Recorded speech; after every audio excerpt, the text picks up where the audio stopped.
C7 Democracia. ¿Cómo están? Muy buenas tardes. El día de hoy pondremos a prueba a los hombres. A ver qué tanto saben de democracia y equidad de género. Acompañados, por supuesto, con Pepe. Pepe, ¿cómo estás del Instituto Electoral? Muy bien, muy buenas tardes a nuestra audiencia, Trini, a nuestros invitados también. Bueno, pues llegamos a una emisión más de C7 Democracia, esta ventana del Instituto Electoral y de Participación Ciudadana para debatir temas de interés público. Y bueno, pues instalados ya en la efervescencia mundialista, pues no nos podíamos sustraer a tratar este tema, ¿no? El fútbol como fenómeno social da para tanto este deporte, es un ave de tempestades. Y bueno, Trini, como una costumbre aquí ya se nos está haciendo, con invitados de primer nivel. Así es, que en un momento le vamos a presentar, por supuesto, sin antes decirle que lo invitamos a que marque al 3030-5307 para que se lleve uno de estos libros. Son dos, todas las personas que nos llamen. Saque de meta, trazos, patadas y balonazos, si usted lo puede apreciar, una cantidad de cómics que tienen en el interior que sin duda será de todo su interés respecto a cómo se vive precisamente el fútbol aquí en nuestro país. Así pues, damos inicio y rodeada de hombres, que yo quisiera empezar el tema primero, saber si es que todos los hombres les gusta el fútbol y ninguna mujer sabe de fútbol. Juan José Doñán, cronista, escritor, editorialista, bienvenido. Muchas gracias, Trini. Gracias por la invitación. Bueno, y también nos acompaña Raúl de la Cruz. Él es psicólogo, además de ser un periodista y columnista deportivo ya de amplia trayectoria en medios electrónicos y en prensa escrita. Raúl, gracias, bienvenido por aceptar la invitación. Muchas gracias. No, al contrario, gracias por la invitación de ustedes. Pues se vuelve esto un fenómeno sin duda social. Más allá del gusto por el fútbol, creo que todo mundo se ve involucrado de una u otra forma en la parte económica, en la parte social y en la parte también política. Se rumoraba que este espacio iba a impedir observar procesos políticos del análisis de las reformas secundarias importantes de nuestro país. ¿Es así? Yo creo que no necesariamente. El fútbol finalmente yo diferiría un poco, no es un fenómeno, no es un asunto de testosterona, porque estaba pensando que hay un dato creíble, que el deporte que más practican las mujeres, especialmente las niñas, en los Estados Unidos, que es un país todo menos futbolero en el aspecto profesional, es decir, en el aspecto profesional, el fútbol profesional, pues es casi un furgón de cola, es decir, allí ante el fútbol americano, ante el básquet, ante el béisbol, no pinta. Y sin embargo, en los colegios, el deporte favorito de las niñas y ya no tan niñas es el fútbol. De ahí que la selección femenil de los Estados Unidos de fútbol sin adjetivo, ellos le dicen soccer. Para distinguirlo del otro, pero en el resto del mundo se dice fútbol americano al que ellos practican, que es un poco más salvajón, en mi opinión, de tal suerte que hay que llevar casco y otra serie de cosas, pero no eludo la pregunta. El fútbol, diríamos, es, entre la humanidad de fines del siglo XIX a la actualidad, es, entre todos los deportes, el favorito de la mayoría de la humanidad para ejercer esta aptitud que se llama el juego o el homo ludens. Es decir, que las personas necesitan divertirse, distraerse, etcétera, etcétera. Y qué coincidencia que no haya deporte que tenga mayor audiencia, no solamente para practicarlo, sino también para verlo, que el fútbol, a tal extremo que yo no exagero si digo que el fútbol es, junto con el cine, el espectáculo más importante del siglo XX y lo que va del siglo XXI. ¿Qué les parece si le damos la palabra a Raúl después de la pausa? Seguimos invitando a las personas que nos ven y nos escuchan, que nos marca el 3030-5307 para que se lleve uno de estos ejemplares. Así es, Tony. Vamos. Y regresamos. Costo de la organización del Mundial de Fútbol Brasil 2014. $15,000 millones. misma cantidad requerida para solventar los daños del huracán Sandy en New Jersey en 2012 y para pagar la deuda pública de Panamá acumulada hasta el 30 de abril de 2013. C7 Democracia. 3030-5307, esperando ya sus llamadas y retomando el tema de este fenómeno social que es el fútbol. Así es. Pues nos quedamos con la pregunta, Raúl. ¿Realmente el fútbol da para considerarlo como esa especie de cortina de humo para hacerlo, utilizarlo como distractor sobre problemas, digamos, más relevantes? ¿Da para tanto? Fíjate que yo pienso que sí, pero es muy efímero. Y es muy efímero por lo siguiente. No dudo que la clase política mexicana efectivamente utilizó en la discusión de las leyes secundarias de la reforma energética y utilizó en estas fechas pues para tener un poquito desviada la atención, pero es bastante efímero, ¿no? Como lo decía hace rato Juan José, históricamente el fútbol ha sido un instrumento político para mediatizar un poquito a las masas. Y recuerdo aquella ocasión en que las Chivas fueron campeones y al siguiente día hubo un incremento de precios tremendo, ¿no? Pero yo sostengo que es bastante efímero. Pasa una semana y a la siguiente semana tienes que vivir tu realidad y tienes que ir a la tienda de la esquina a comprar la canasta básica y sabes que ya te costó más. Y llegas a la fábrica o al campo y sabes que tu salario es el mismo, ¿no? Y que decrece considerablemente tu forma para subsistir. Entonces, o lo que sucedió internacionalmente con la dictadura brasileña o con la dictadura argentina, ¿no? De Videla, ¿no? En Argentina. Fue bastante efímero, o sea, a los 15, 22 días ya tenían protestas. ¿Por qué? Porque había una carestía tremenda, ¿no? Sí ha sido un instrumento político, pero yo insisto, no es muy efímero, no es tan contundente. ¿Es posible que a los brasileños se les olvide la falta de servicios públicos, la falta de escuela, qué es lo que están manifestándose en este momento, no, y que pase el Mundial y digan, bueno, ya? No se les ha olvidado, no hay que olvidarnos que siguen los partidos y continúan las protestas. O sea, que no las den a conocer o que no las haya informaciones en los medios convencionales, en los medios comerciales, es harina de otro costal. Pero los medios alternativos, los medios progresistas, incluso hoy con las redes sociales, estamos observando que continúan las protestas. E incluso en la propia inauguración, si ustedes lo notaron, había tribuna vacía prácticamente iniciada la ceremonia. Y era justamente porque había un bloqueo. Pasó lo mismo con el Partido de México, ¿no?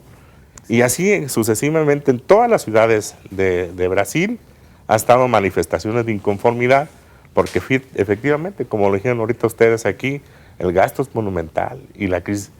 Incluso hay estadios que solamente se van a utilizar para este campeonato y que posteriormente van a ser cárceles. Así es. Entonces, continúan las protestas y van a continuar. Pero por otro lado también, bueno, está este uso político que utilizan las élites políticas, las clases dirigentes, pero también está la otra parte, ¿no? O sea, no todo es este tipo de manipulación, también el fútbol genera identidades, ¿no, Juan José? Sí,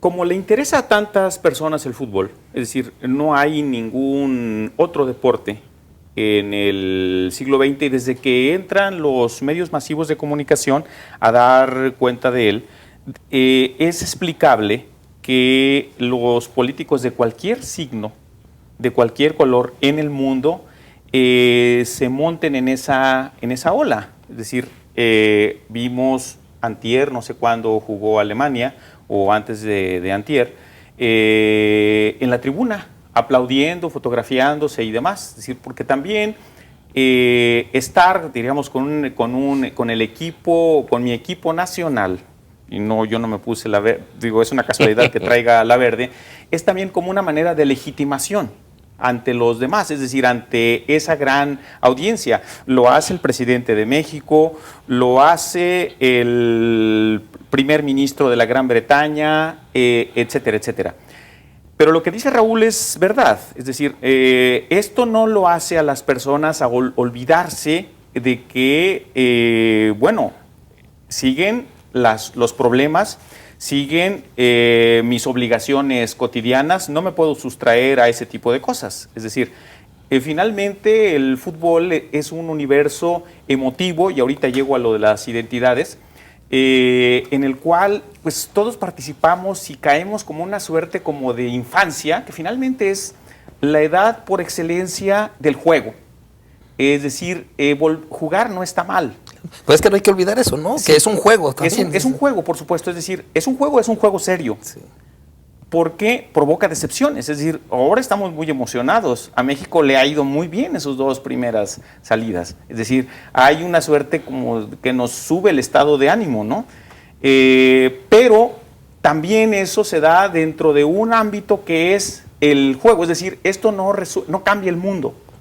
Aún si México, no estoy diciendo que vaya a suceder, pero aún cuando México, vamos a decir que los momios lo ponen muy por abajo, ganara la Copa del Mundo, bueno, que brincos diéramos, diríamos los problemas del país no se resuelven. Es decir, sí pasaríamos unos días muy eufóricos, los jugadores se cotizarían mucho, seguramente habría una suerte de migración de futbolistas mexicanos a algunos de los grandes clubes de fútbol en el mundo, pero los problemas del país no se resuelven, esos van a seguir ahí. Ahora bien, en cuanto a la identidad, efectivamente el fútbol provoca cosas como la siguiente: provoca una convivencia, es decir, que las personas se reúnen, no quieren ver el partido solos, hay una suerte de gusto de la chorcha, de estar platicando muy a gusto, estar siguiendo, y bueno, hay uno de pronto ve personas que hasta frente al televisor se vuelven unos hooligans, dicen cosas, dicen improperios al árbitro, cosas por el estilo. Entonces diríamos, ahí ya hay quienes están identificados con algo. Más allá de campeonatos del mundo, porque el fútbol es una cosa cotidiana, habitual, de todos los días, también hay identificación con ciertos colores, con cierto grupo social, y no me refiero a estatus ni nada por el estilo. De pronto alguien se siente atraído por un equipo, ¿no? Alguien pensaría, por ejemplo, que Trini, que viste muy elegante de rojo y de negro, del Atlas. pues hay eso, de pronto hay esta cosa, no, puede ser del Milán, puede ser, en fin, no sé de qué otro equipo, pero vamos a decir, esta cosa de la identidad, de la pertenencia a un grupo, se da, y cuando de veras se da, es una grenetina que cuaja muy bien. Es decir, sí es un fenómeno, a tal extremo que se llega a decir que se puede cambiar de trabajo, se puede cambiar de muchas cosas, se puede cambiar hasta de pareja, pero de equipo de preferencia, ¿no? Rarísima, digo, salvo siempre, sí hay personajes que están ahí, pero uno no los cree. Es decir, que sean convencidos de ciertos colores y que le provoquen, no sé, le provoquen una emoción que cuando hay triunfo es gozosa, como muy pocas cosas. Y cuando las cosas salen mal, decía un escritor, Julio Ramón Ribeiro, un escritor, gran cuentista peruano, que no hay pena tan grande como las tristezas deportivas. Es decir, que a las personas sí caen en la onda depre, a tal extremo, es decir, que si eso no se controla y se piensa que solamente es un juego, alguien puede llegar a agredir de muy mala manera a otro. Y hay que recordar el fenómeno de los hooligans, que es decir, que se cree que con un navajazo se puede cambiar la realidad. Es decir, que este mundo, diríamos, de las pasiones, pues es un mundo que tiene, diríamos, sus pros y sus contras, muy bien controlado, es algo, diríamos, extraordinario. Es decir, el hecho de que el fútbol embelece, es decir, yo me preguntaría cuántas personas ayer en México, aparte de nuestros embajadores espontáneos que están en Brasil, estuvieron viendo ese juego o siguiéndolo, aunque sea un poco a la distancia, hasta los que no les gusta, es decir, hasta como tema de conversación con los antifutboleros. Sí. Lo que sí hay que entender, Raúl, por ejemplo, es que si llega a perder, como mencionabas hace un momento, la culpa la tiene el gobierno, la culpa la tiene la economía de México, o sea, llega un momento en que te decepcionas de tal forma que todo tu país está mal. No, lo que pasa es que desafortunadamente el entrenador es el que es el reservorio de todas las críticas y todas las frustraciones nacionales. Ten la plena seguridad de que si México no pasa la siguiente ronda o no llega al famoso quinto partido, sobre el Piojo Herrera se van a canalizar todo, incluyendo hasta de la propia clase política. Pero yo quisiera rescatar algo que señalaba Juan José atinadamente sobre el sentido de pertenencia y la identidad. Yo considero que esta identidad se da en el momento histórico y en un contexto social determinado. Y esto lo digo, por ejemplo, con los muchachos que hoy son grupos de animación que son barras.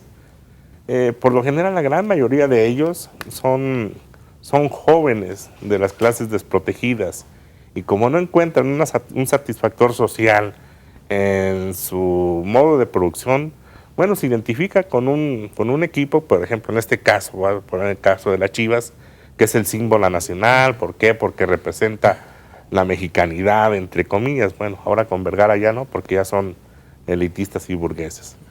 Entonces se convierten en vándalos. Ya lo vimos, cuál ha sido su comportamiento en diferentes partidos.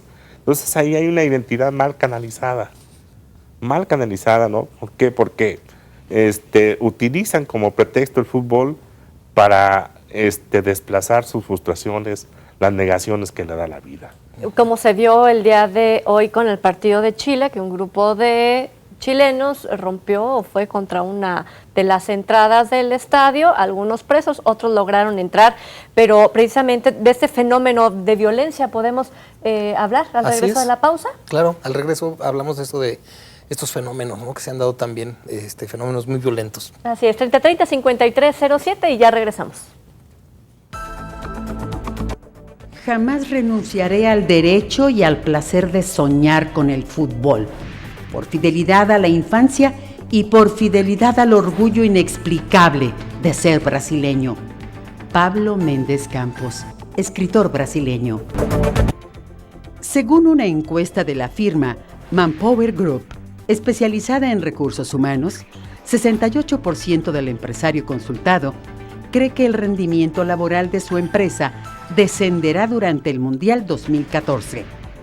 31% cree que aumentará y 2% considera que no habrá variación. Dicha encuesta también indica que 78% de los empleadores prefieren que sus trabajadores vean los partidos en la oficina para evitar el ausentismo. C7 Democracia.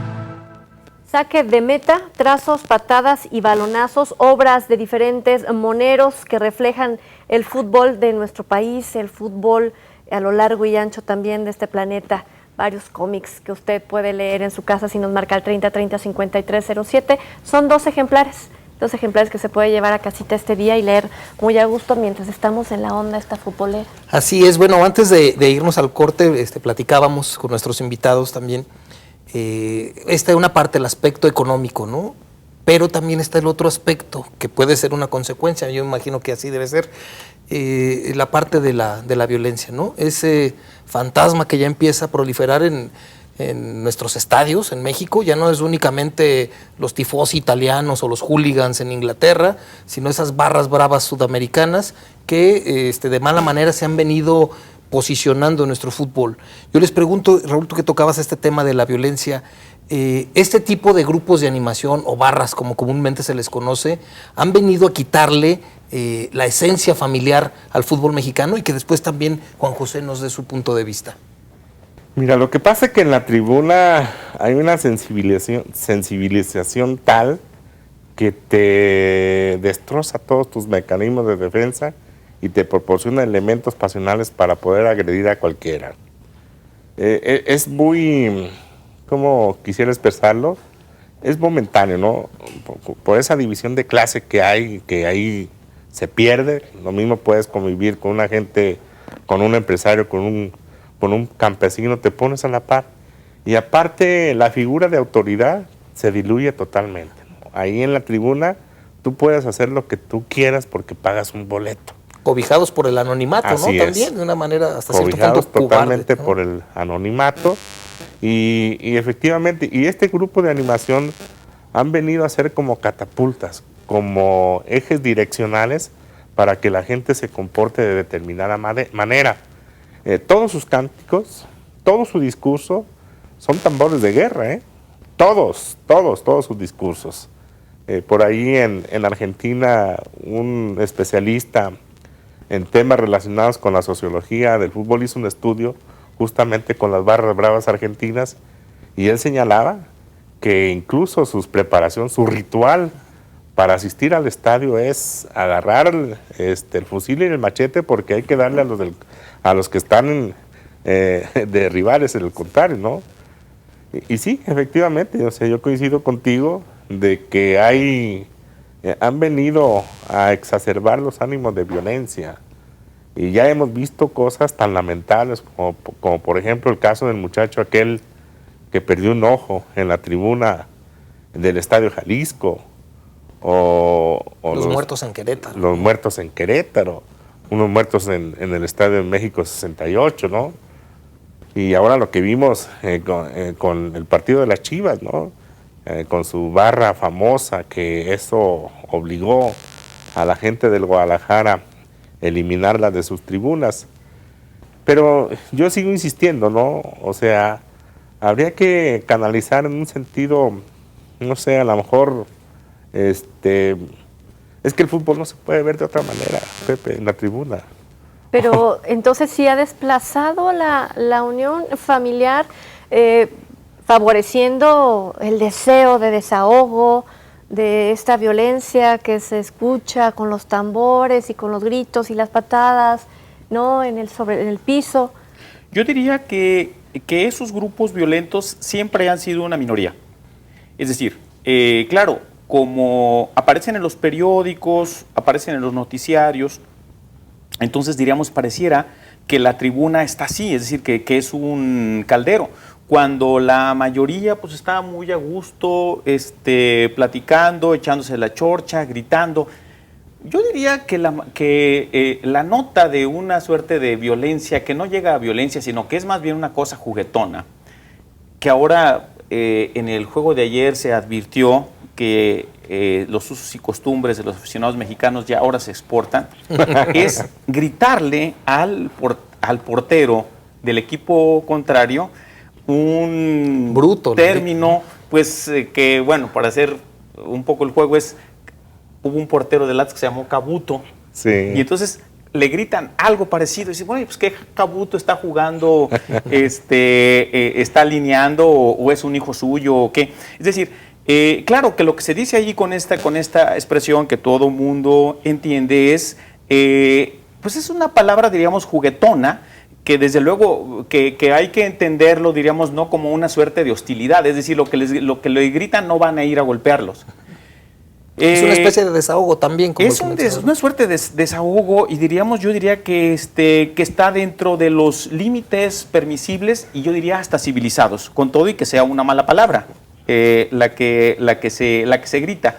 Es decir, finalmente si ese portero jugara con los nuestros, es decir, fuera de nuestra tribu y no de la contraria, no le dirían eso, por supuesto. Es decir, yo diría allí que es una suerte como de violencia simbólica. El problema es donde esas cosas simbólicas, que finalmente es lo que se trataría del juego, pasa a la realidad.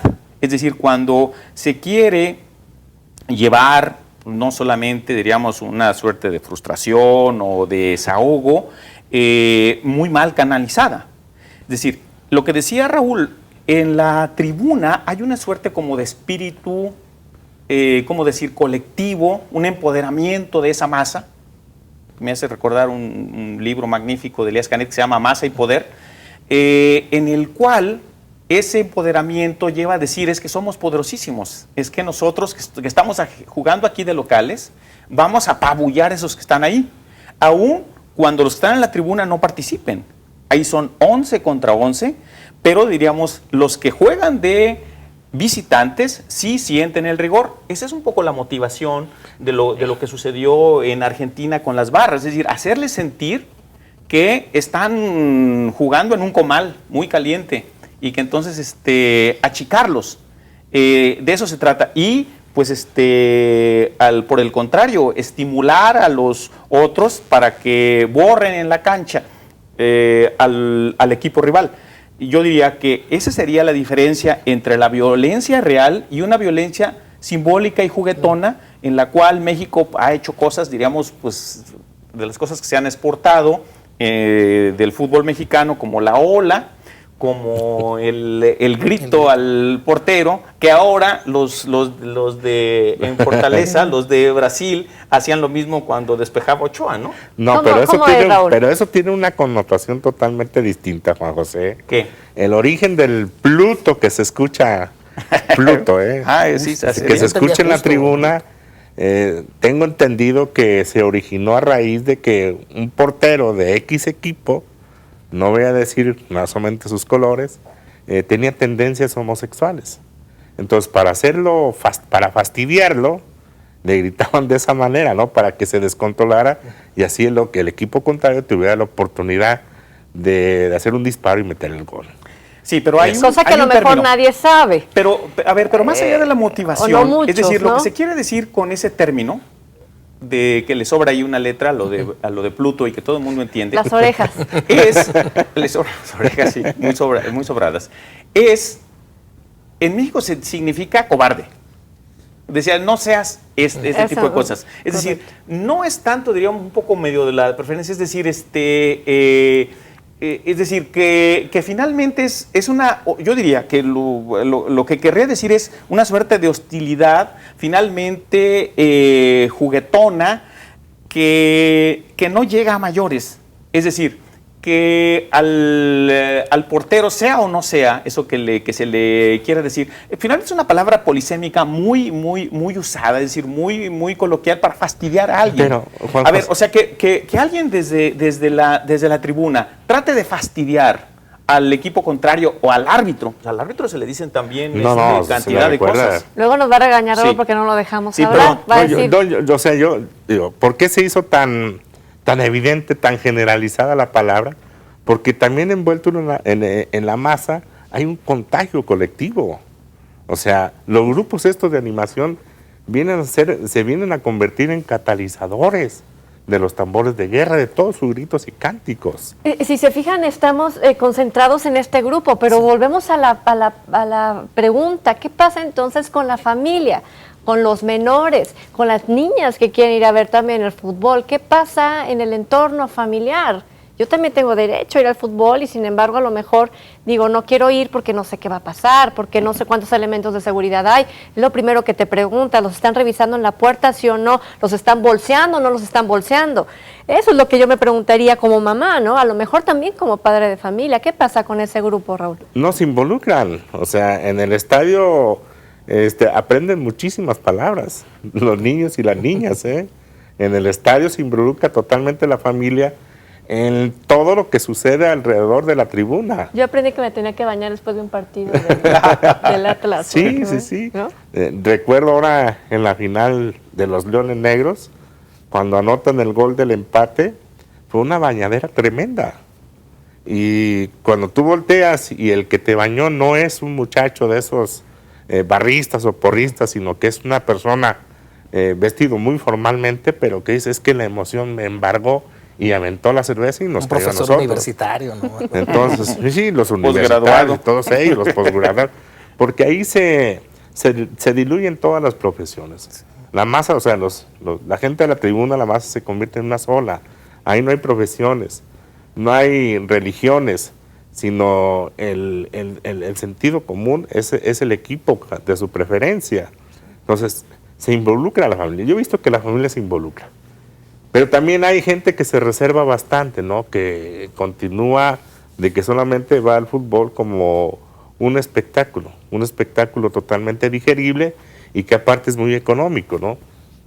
Sí, sin duda. Y que ya que hablaba de economía, pues qué importante es hablar de cómo se están haciendo cada vez más caros estos eventos, cuando hablamos de mundial y que cuando hablamos de un clásico se elevan los boletos de forma impresionante, la reventa es impresionante y cuando hablan que hay operativo para evitarla y que sabemos que no funciona porque todo el mundo sigue vendiendo más caro el boleto en la calle, pero es un tema muy interesante que podemos retomar al regreso de la pausa y recordándole que Saque de Meta está esperando sus llamadas al 3030-5307 para que usted se divierta un poquito con estos moneros. Vamos a la pausa, Pepe. Adelante.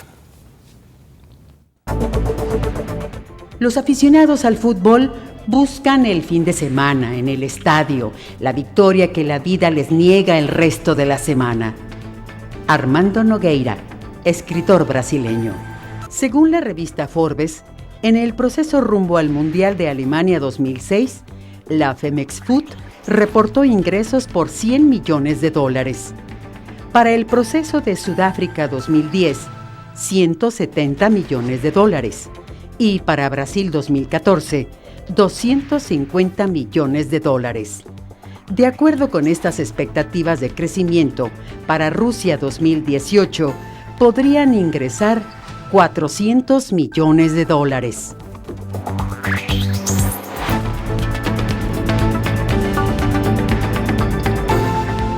C7 Democracia.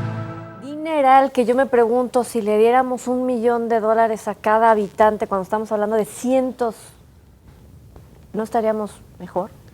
Pues quién sabe, Trini, pero lo que sí es que no debemos olvidar, como bien nos decía Raúl en el corte, que el fútbol es toda una industria, ¿no? Hay empresas, hay patrocinadores, hay pues personas que le invierten y mucho, y no creo que lo hagan de una manera altruista, ¿no? ¿Hay mafia? Bueno, yo lo que diría es que el fútbol es tan atractivo para todo mundo que yo no sé dónde leí, y yo no he encontrado ningún dato en sentido contrario, que la FIFA, que es la que se lleva la parte de león en este gran negocio, tiene más afiliados que la Organización Nacional de las Naciones Unidas. O sea, tiene más afiliados que la ONU. A ver, ¿esto qué significa? Bueno, significa que cuando se organiza un campeonato en el cual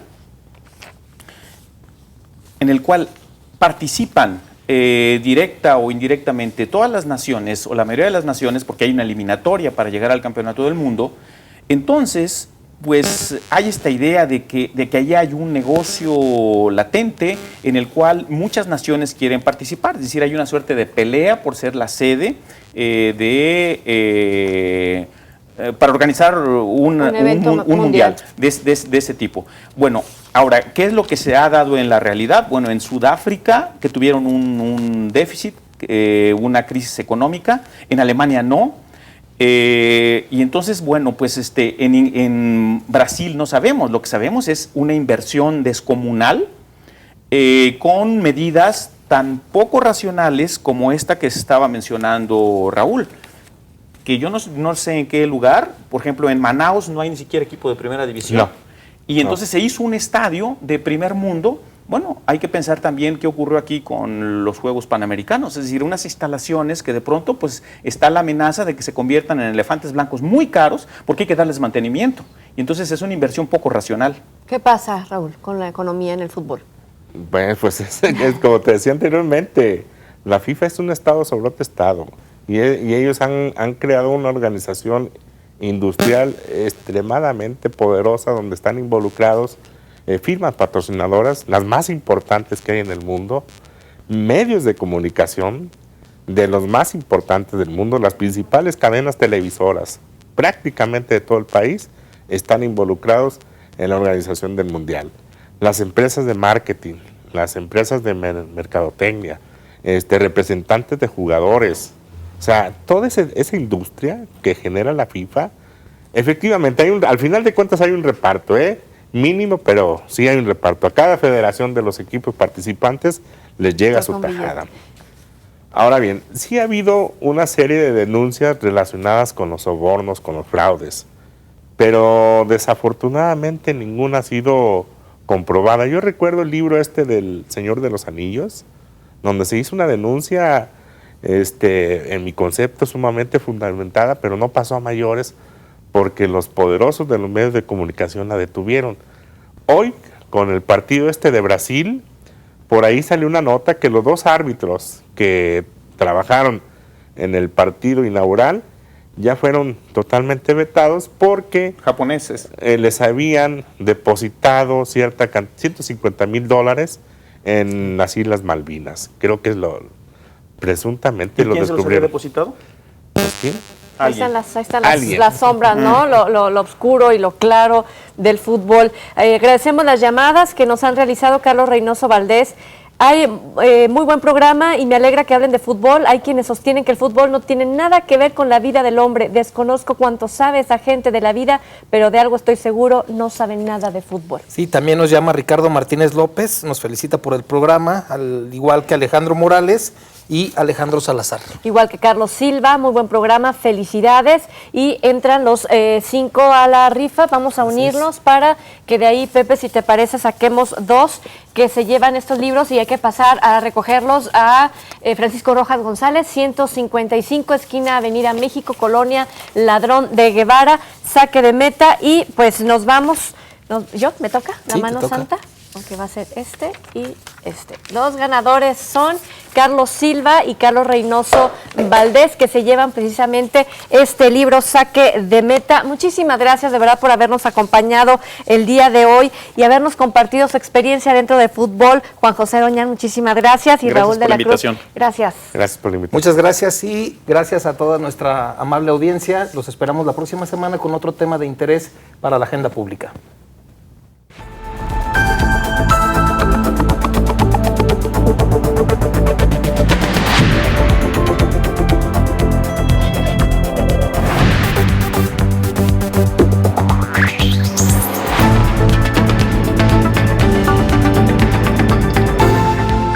C7 Democracia.